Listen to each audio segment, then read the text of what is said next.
My name is Renison Jeffrey, and this is the Workers' Rights Platform. Now, many a times, as I would have said, we would have come here to talk about controversial topics. Now, while we are on that today, what we are here to talk about is that there are certain people in certain places that they elevate so high that they believe or they tell themselves they could talk and deal with people anyhow they like. And according to the Calypsonian, come down from there. Because people are supposed to be talking to people as they like and they feel. Because in this world here, the only thing that separates us is that you might have a fatter bank account than I. But at the end of the day, all of us have to die. And I want to know if certain people feel because they would have reached in certain positions that they must go on in a particular way. Now, today we are going to talk about a specific topic. But we ain't gonna talk about it. We go ask questions. We will ask the question. As you would have seen there on the screen, I have the security extraordinaire, Mr. Alan Sampson, to talk about certain things.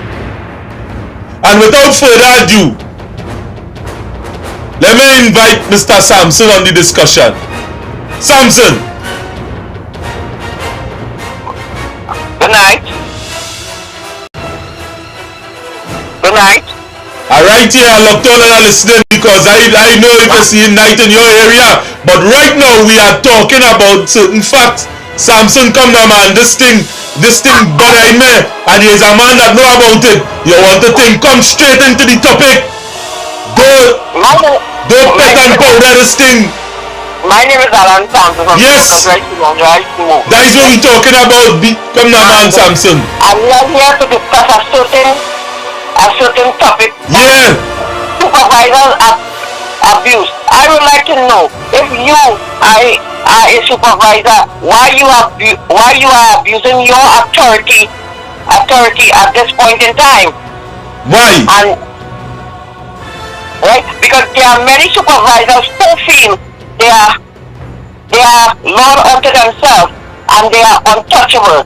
I am asking if some of these supervisors is aligned with the bosses that they cannot be removed or they cannot be disciplined at this point in time.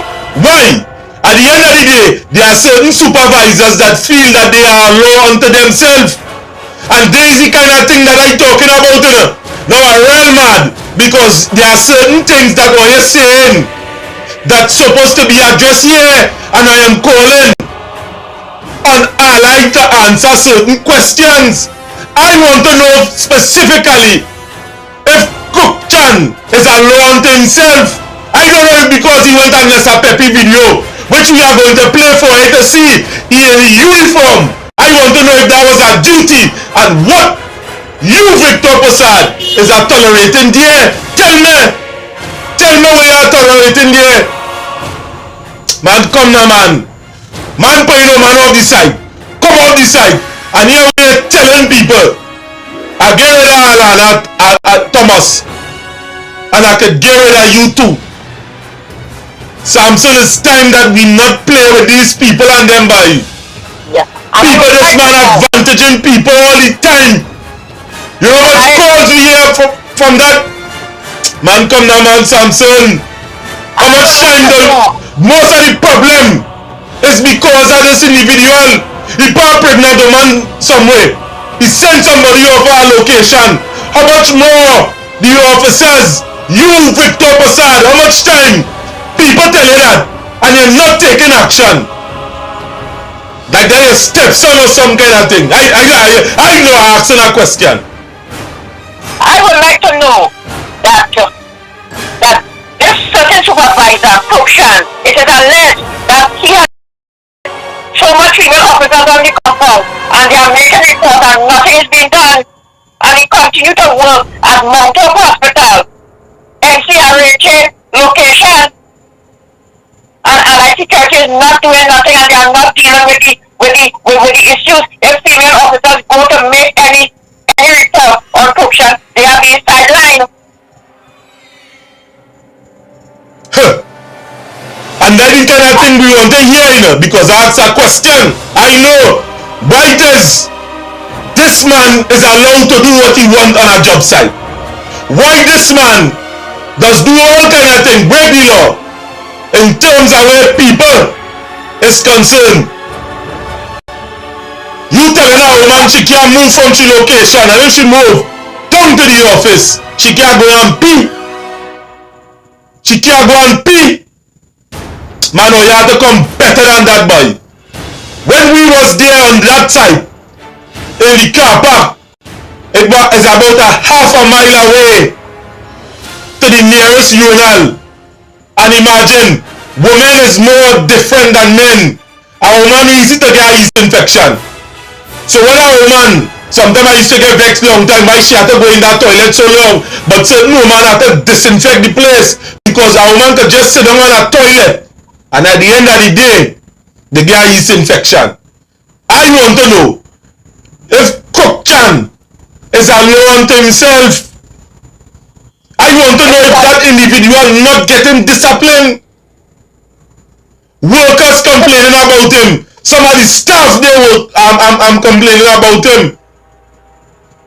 And it is alleged that there was an altercation on the location between he and another officer, and he slapped the other officer, and he demanded that those that was present write report, and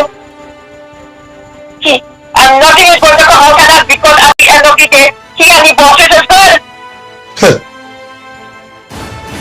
This man slap a man, and we would have talked to the individual, we would have spoken to the individual, but they didn't get back onto us. They're not a part or affiliated to the union. But we just raising the issue. We just raising the issue. Now this supervisor who is a EC slap a man on a job site. Now that man may be good with him. I know how the talk go. He and that man may be good. And that might be just sweep underneath the carpet. But what will happen to the morale of the rest of the people there on the job site when they see a man that is appearing to be unstoppable or untouchable on a job site? Imagine that. You could slap a man and get away. No disciplinary action. You're appearing to be unstoppable as if you have shares in the company. And people talking out about it.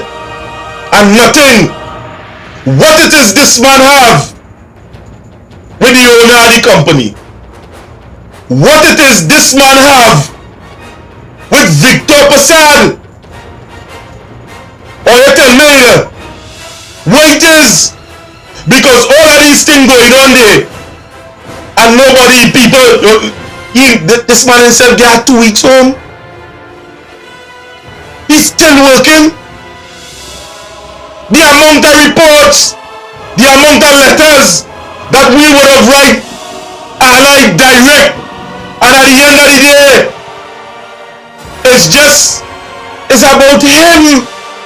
It's about how he deal with the workers. What redress that these workers gain, union or no union?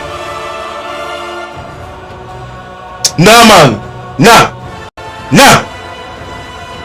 Samson, you better say something because I might lift up this whole camera here and just pelt it away. I am saying that the allied management needs to do better than that, where supervisor is concerned and supervision is concerned. Because these supervisors some of these supervisors have to feel they are untouchable.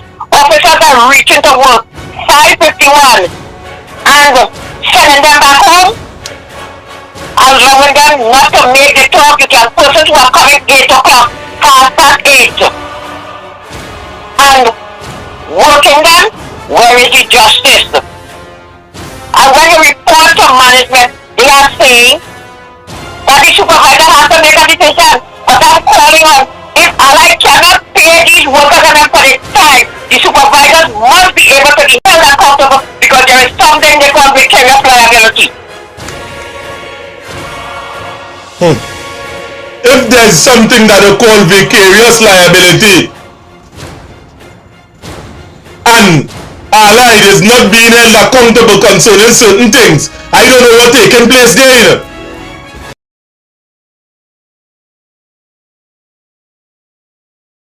Because you're pulling people off a job site, you're pulling people here, you're pulling people there, come here do this, come here do that, and at the end of the day they're not getting paid. And most of the advocacy in which we are having with the people is because our people not getting paid.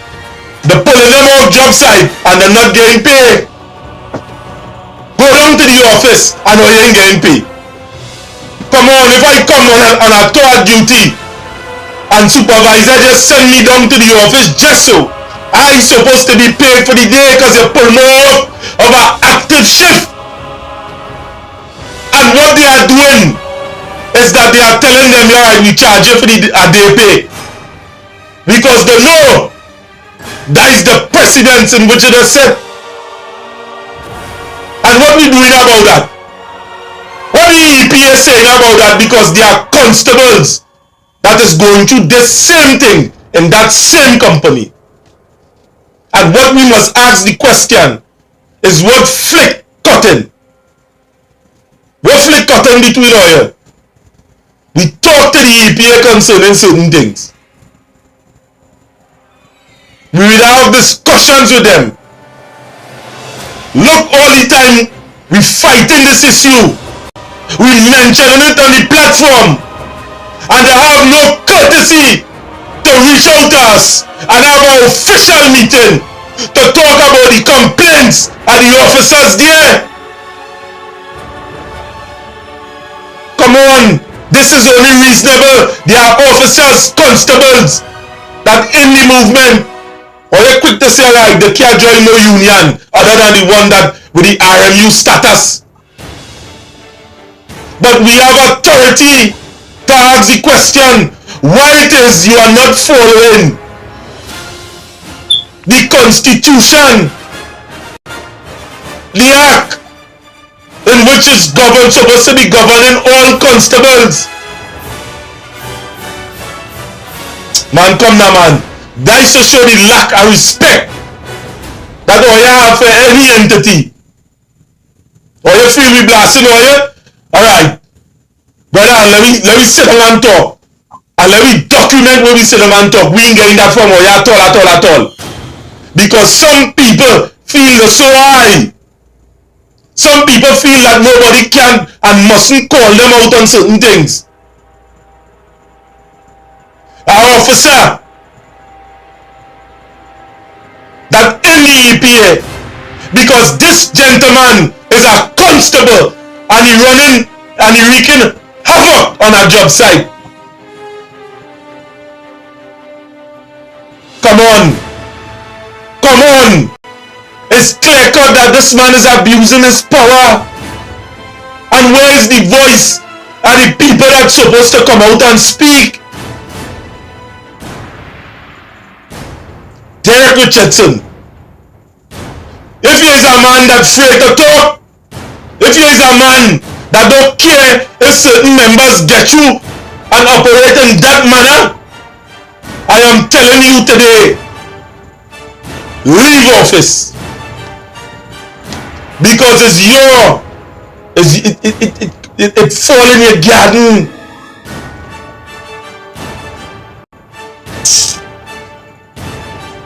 Madness here, you know. I am calling on the NCRA chain, Mr. Darwin Thomas, who is the CEO, to look into this matter at long-term hospital where the incident took place. And today, it was a security officer. They would have been moved off the compound and placed somewhere else to say that they are bringing the company into dispute. So what is the position of the constable at this point in time that bring the company into and the contract at this present time. Mr. Gavlin Thomas, you hear what going on in Mount Hope? You seeing what taking place in things that is underneath your tenure? Why it is you're not meeting with this person, with this company that get a contract that you supposed to know about? What are you saying about that? Woman, we can't prove it because we will be putting our foot in the mouth, but they can't disapprove it. But yet still, she is placed in a condition in which it could have been a possibility. It could have been a possibility if she lift up this heavy chains the child could have lost. And it's by that possibility in which we are using to judge this situation here today.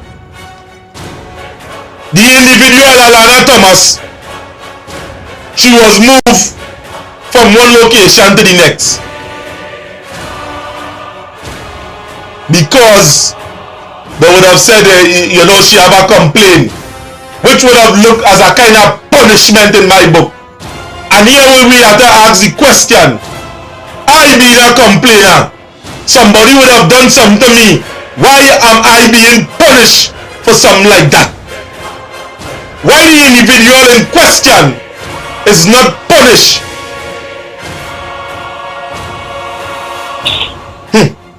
Biasness to a particular degree. And all your years in security, Samson, have you ever seen something like this ever take place?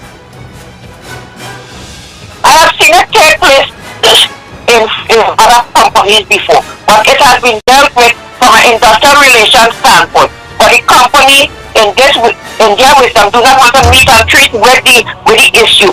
They want to treat with the issue of Alana being pregnant and not deal with the issue of the supervisor Cruikshank,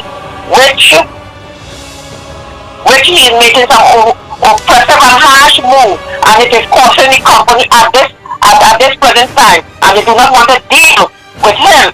They intend to deal with Alana because they say she is causing problem and she is causing them the contract. But remember that there is other pregnant persons on the compound at this present time, which is doing light work in the office at this present time. So the question will arise, why Alana Thomas has to be removed from the location and there are other pregnant persons on the location where they are saying that management do not want her on the location, but there are other pregnant persons on the location. There must be fairness straight across the board, where there is no fairness right now.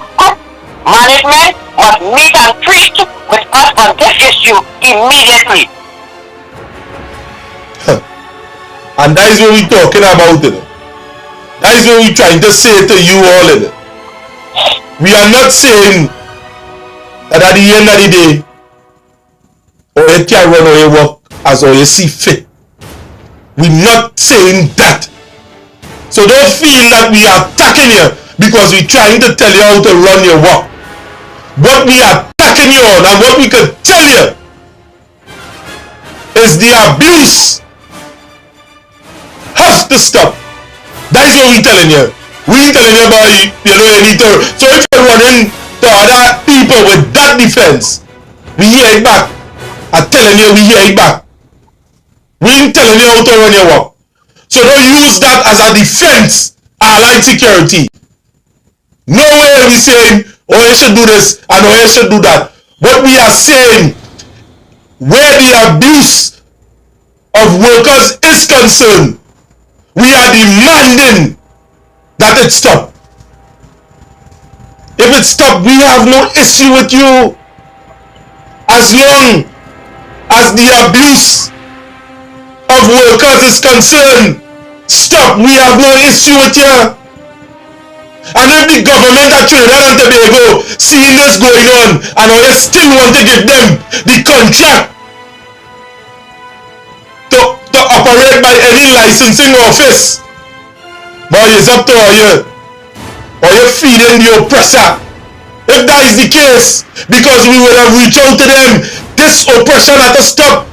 And it was said, those that remember what was are unable to accept what can be. So when you're in a stage where you was abusing officers from before, or abusing your powers from before, it is unable for you to see a other way. But when that is concerned, it needs to stop. Abusing of workers need to stop. Some of the conditions that they must be underneath need to stop. It's a different way. It's a revolution that is taking place here in Trinidad and Tobago. And if you're not hearing, if you're not obeying the acts, the 5 acts, the Health and Safety Act, the Minimum Wage Order, you understand, the Wage and Benefit, the Severance and Benefits Act, the Industrial Relation, and what is the next one? The workman compensation. The workman, no, but that is the pregnant woman one. The next one, the maternity. Right. If we are not obeying that, then we have a problem. This thing has to stop it. And if it didn't stop, the hundreds of security officers that would have joined the movement, we are going to show up on our doorstep. And let me tell you one time, I know this program here is specifically geared to allied security in a particular way. Because if you're here, because there's a warning, if you don't respond in a particular way, we will continue and we'll end up on our doorstep. If the same thing going on in CPEP and we are left with no other choice, then so be it. So be it. And when I say that, I say all. And before I start to cuss on this program, Samson, never again, go in time, Samson. I would like to say that for too long, security officers have been a mark of abuse by supervisors. Where certain supervisors are placing these female officers on vulnerable positions, and they are going to look to them at night, and they are putting sexual questions to them, and it is a matter of serious concern at this point in time. I am calling on the powers that be to have such regulation within the security industry and put stringent measures in place, because there is a lot of abuse especially for female officers that are going on location, and once they refuse the sexual question, they are being dismissed. And it is shameful to see some of these supervisors have wives, and they are not leaving their wives to go with these officers and them. So it's just a sexual enhancement, and these female officers must remember it's just an exchange of labor for money, nothing else. It's just an exchange of labor for money, nothing else. Because these security officers that are abusing the power and forcing the way in some of these women jaws, not leaving the wife, they ain't doing that at all. No way. But just was something on the outside to deal with it. And somehow you need to have some pride in yourself. Somehow you need to have some value within yourself. And what we're going to do after this take here, we are going to replay the interview in which we had with Alana. I would like to say something. I would like to say, as a member of the workers, I don't feel that any management will come and buy any one of us here and say, hey, I offer you this, take this and let us forget it. If you cannot offer our membership a decent work, a decent wage, and better way of life, let us forget it and move forward, and we will continue to struggle until we meet a better day, because this is not about receiving a sideline or receiving anything from any management, right? They have a saying, everybody has a price, but nobody in the workers' rights will be bought. At all. At all. We ain't gonna say nothing. But the bribes and them are trying to offer. We can't be bought. So keep your blasted money. Simple as that. We will not be bought. And with that, Samson, I ain't gonna stay too long, because we go play this. We go play this interview which we would have had with Alana and to the members of the public. Have a blessed day today. Have a blessed day.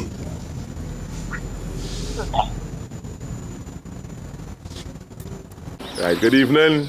You can state your name for the record, please. Right, hi, good afternoon. My name is Alana Thomas. I'd like to know what went on, because we'd have heard that you was a pregnant person they're pulling chains and all kind of thing on the. Well, give you a little insight on that. Well, okay. Thursday I come to work at 6:06. I came. And here is where? Mount Hope. Right. I went to the back of maternity, Kappa, that's the back of the hospital. I was working there, the supervisor turned and said he moved me. I turned and asked him, I said, where are you going? He said, Kapak 1. I said, I'm not going Kapak 1 to pull no chain. He turned and said, I have to pull chain. And with that, I cussed him. And I picked up my bag and I went to him and I went to HR next morning. When the manager called him down in HR, he turned and said he never said that, but she was lying.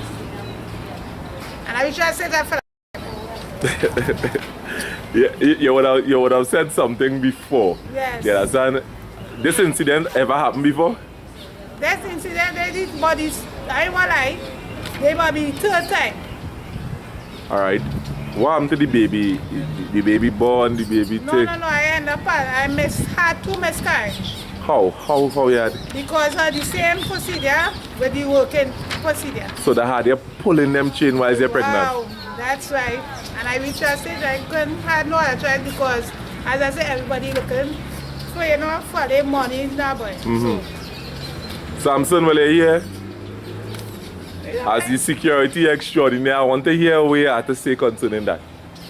Well, it is very harsh and oppressive at this point in time for a supervisor who is running a shift at the present time at Mount Hope to take a pregnant woman and put her to pull a chain, whereby I would like to know if they don't have mothers, right, to know that the officer is pregnant at that point in time, and why did they have to give her, why did they have to put her to pull a chain at car park 2? One, right? And whereby they are taking advantage of female officers here at Mount Hope, and it's high time NCRHA get involved in this situation, because they are discriminating women on this compound, whereby they are putting female security officers on special location where they have to go, where the female officers have to compromise their position and sleep with some of these supervisors on location at Mount Hope Hospital. I am saying enough is enough. These female officers must come out and let their voice be heard. Family, if you had to say in closing, if you had to tell the owner of the company something, where? He just have to, be a bigger person and get things in order and straighten it up before I get more out of hand. All right then. Well, thank you very much. No problem.